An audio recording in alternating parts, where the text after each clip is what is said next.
but tonight we're going to be looking at primarily the penultimate and the takeoff. And the key role in those events is to generate the vertical velocity and vertical lift. And we'll go into that in a lot more detail shortly. Okay, so the aim of long jump, and we've covered this before, is to attain a maximum horizontal distance from the front of the takeoff board. And as I mentioned before, the horizontal component of speed is one of the critical functions, but you don't have any vertical lift, you're not going to get a distance, and that's going to affect the parabolic curve. Again, we're looking at kind of revisiting this deterministic model for the long jump. All of these components have a contributing factor to the total distance jumped in the athlete. And this evening, again, we're going to be looking at these components.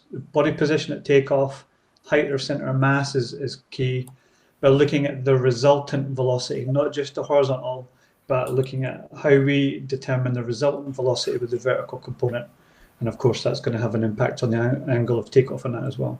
So flight distance, the speed and projection angle of the center of mass at takeoff are dependent on the interaction between the horizontal and vertical velocities at touchdown and that through the takeoff. As we can see, it's indicated by that blue line is the resultant velocity. And as horizontal velocity is developed sufficiently in the approach, the production of vertical velocity in the takeoff phase has to be regarded as an important aspect of these jumps. It's going to determine the distance. Penultimate stride. So what we looked at in terms of presenting this phase of the jump, we want to look at the penultimate stride, the role and the purpose of that penultimate stride, and then we'll do that with the takeoff. So the penultimate stride, as we can see here, it's that second last step is denoted there by the red dots.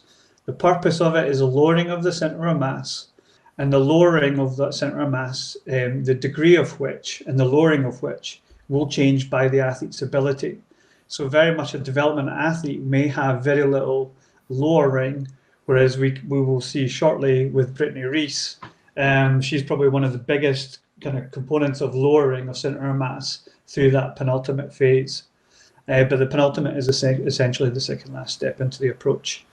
But the goals of the penultimate, we want to maintain that horizontal velocity. We don't want to lose the speed that we've generated up until that point. We need to make sure we maintain the postures and positions that we've established coming in as well, and maintain those ranges of motion that we saw coming in those strides. So these are the key things with the purpose and the goals of the penultimate. In terms of the technical considerations for the penultimate step, first of all, and I think, Frank, you mentioned this the other day in a conversation that we had, everything comes from the foot contact up. If you don't get the foot contact right, then everything else doesn't fit properly, doesn't follow suit. So first and foremost, we need to get the foot contact right. So we're looking for an active flat foot contact, and that touchdown, we want to see the shin at 90 degrees, nominally 90 degrees, so that perpendicular. But then as the athlete moves forward through that penultimate phase, we see that rotation of the shin and the shin rotating closer to the ground. Again, we want to see, along with the active foot contact, we want to see that ankle dorsiflex position. So we don't want to see the toe dropping coming in. We want to see that toe switched on and that dorsiflex position.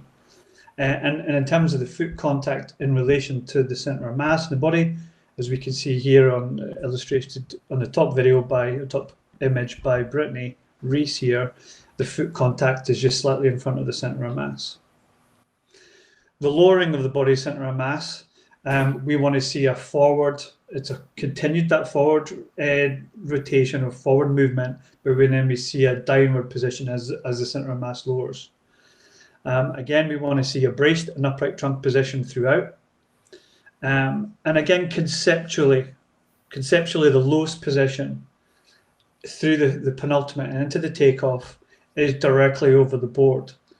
However, certainly from my perspective, I want to see if we're looking at the path of the center of mass coming into the takeoff, ideally, I want to see the center of mass rising as we come off the penultimate off the board. So we see the vertical velocity with a positive value rather than lowering onto the board and we've got this negative value.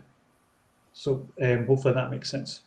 The flat foot for beginners, again, when we're coaching this from a development point of view or coaching the penultimate, when the athlete's coming up, they're sprinting on the balls of their feet, so they've got this elevated position. So when they actually strike the flat foot, that is enough to lower the center of mass. And for me personally, it's not something, I don't coach a lowering or an active lowering. I think it's something that happens naturally with the athlete coming into the board as they load up in preparation for takeoff.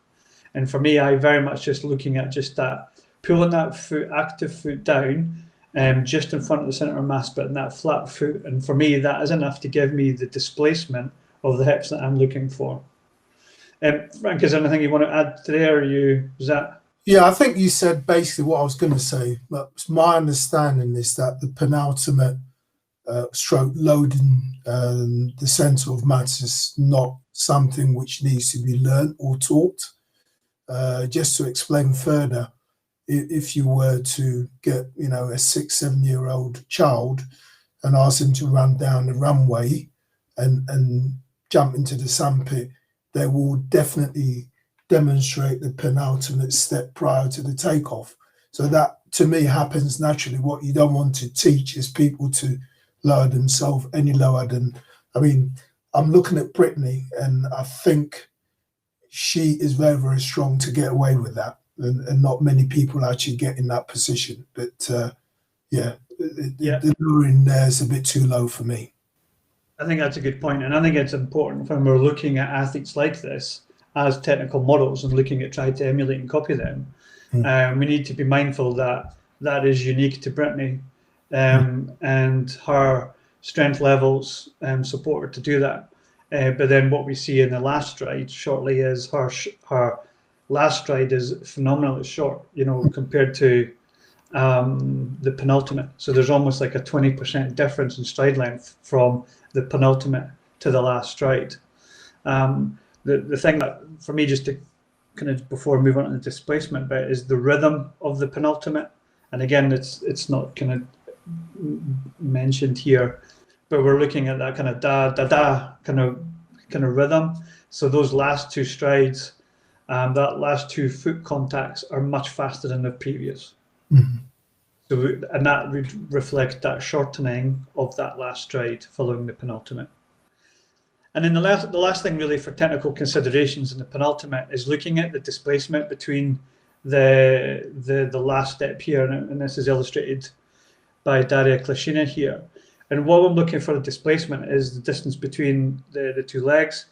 But what that's actually achieving is we're actually getting a pre-stretch of the hip flexors. So we've got hip extension on that left leg there, as we can see in the picture.